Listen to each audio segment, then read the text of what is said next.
Panic attacks, social anxiety, performance anxiety. This is something I suffered with for a very, very long time. And I've completely reversed that now. I'm going to share with you 2 strategies that's worked for me. And this takes time. It's not a magic pill. And that's what the system would have you believe. There's a magic pill for fucking everything. Their magic pills didn't work for me. What we have to understand is how the brain works. So as you see on screen there, and you hear Tony Robbins speaking about this change of state. So scientists have shown with brain imaging now that the brain represents people as the sum of the mental states they experience. So think about that. Your brain's literally rewiring to become more anxious. And this is what we see with a lot of anxious people, as it was for me.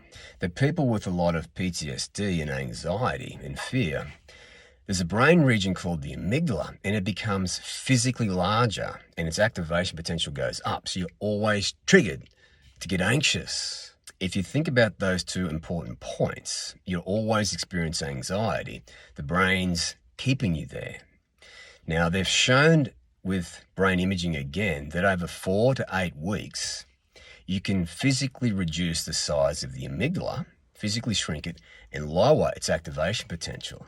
So what you want to do is search Professor Huberman and physiological size on YouTube. He's shown now with participants over months and months now that if you do 5-minute interventions per day, that lowers your resting heart rate around the clock and stress, and that gives your amygdala a time to get back to health. Reduce its size and lower its activation potential.